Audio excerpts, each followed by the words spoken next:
Prosecution వారు వాదన ప్రారంభించవచ్చు. Thank you రోనా.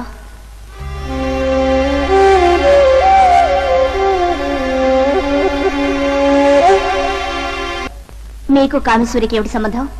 మనిషికి మనిషికి ఉండే సంబంధం. ఆడ మనిషికి మగ మనిషికి ఉండే సంబంధమా? ఆడ మగ మధ్య మీరనుకునే అక్రమ సంబంధం ఒక్కటే ఉండాలా? తల్లి బిడ్డ భార్యాభర్తలు అన్నా చెల్లెల్లో కూడా ఒకరు ఆడ మరొకరు మగ అని ఎందుకు ఆలోచించరు ప్రాసిక్యూటర్ గారు? నాకు తల్లి భార్య ఉన్నారు. నాకు లేని చెల్లెల్ని నేను కామేశ్వరంలో చూసుకున్నానని అనుకోవచ్చుగా?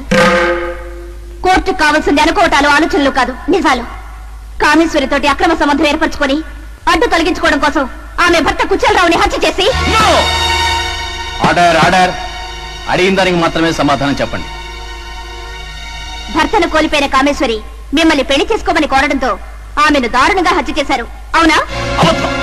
ఇదంతా కట్టుకథ కాదు, వచ్చే నిజమని నిరూపించడానికి సాక్ష్యాలున్నాయి. సాక్షులను ప్రవేశపెట్టడానికి అనుమతించండి మీ లార్డ్. Permission granted.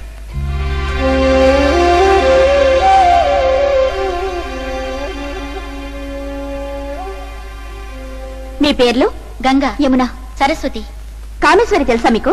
తెలుసు. ఎవరో ఒకరు చెప్పండి చాలు. కామేశ్వరి మీకు ఎలా తెలుసు? తను కూడా మా ఫ్యాక్టరీలోనే పనిచేసేది. కామేశ్వరిని మీరు ఆఖరిసారిగా ఎప్పుడు చూశారు? తను చచ్చిపోయిన రోజు సాయంకాలం. ఇంకా సేపట్లో ఇంటికెళ్తామనగా. అమ్మా కామేశ్వరి, ఇంజనీర్ బాబు రుద్రమనాయుడు గారు పిలుస్తున్నారు. సరే, మీరు ఇంటికెళ్ళండి, నేను ఆయనతో మాట్లాడొస్తాను. అలాగే, పదండి.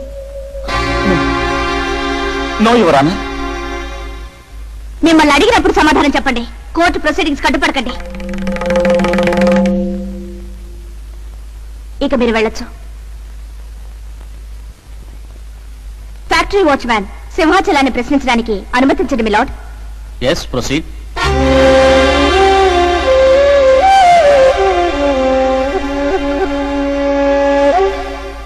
కామేశ్వరి చనిపోయిన రోజు సాయంత్రం ఆమెను ఇంజనీర్ గారు పిలుస్తున్నారనే కబురు నువ్వే చెప్పావా? అవునమ్మా. ఫ్యాక్టరీలో ప్యూన్లు ఎవరూ లేరా? నువ్వెందుకా పనిచేసావు? నీ పని అది కదే. నా పని సాయంకాలం డ్యూటీకి రాగానే తెల్లవారులు కాపలా కాయడమేనండి. పనిలోకి రాగానే ఇంజనీర్ బాబు గారి చేత హాజరు వేయించుకుందామని ఆ రోజు కూడా వెళ్ళాను. ఆ బాబే కామేశ్వరికి కబురు చెప్పమన్నాడు. ఆ తర్వాత ఏం జరిగింది? రోజులాగానే పనివాళ్లు వెళ్ళగానే అన్ని గదులకు తాళాలు వేస్తున్నానండి.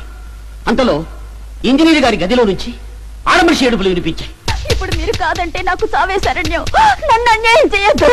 నీకు నాకు ఎటువంటి సంబంధం లేదు. వెళ్ళి కడుపు తీయించుకో.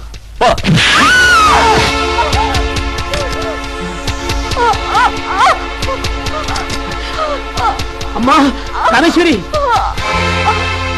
అప్పుడు నేనే పోలీసులకు ఫోన్ చేశానమ్మా. నేను వెళ్ళొచ్చా అమ్మా? నేను వెళ్ళొచ్చా?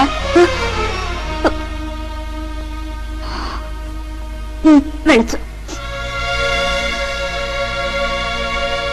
మీ లార్డ్, ముద్దాయి ఈ హత్య చేశాడనడానికి ఇన్ని బలమైన సాక్ష్యాలున్న కారణంగా ముద్దాయిని కఠినంగా శిక్షించవలసిందిగా కోరుతున్నాను. తత్సాల్ యువర్ ఆనర్.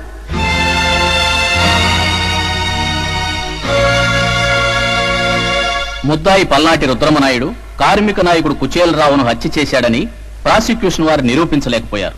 అయితే కుచేలరావు భార్య కామేశ్వరిని ముద్దాయి తీవ్ర కోపావేశాలకు లోనై హత్య చేసినట్టుగా కోర్టు వారు నమ్ముతున్నారు.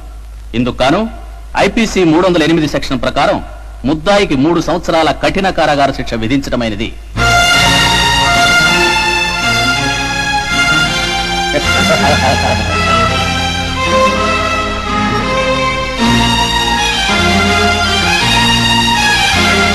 అన్నయ్య, మన ప్లాన్ బాగానే పండింది గాని వాడికి మరణశిక్ష పడి మన పేడ విరగడైపోతుందనుకుంటే ముష్టి 3 సంవత్సరాలే పడిందేమిటి? మారే మీకు కావాల్సింది వాడి చావే కదా.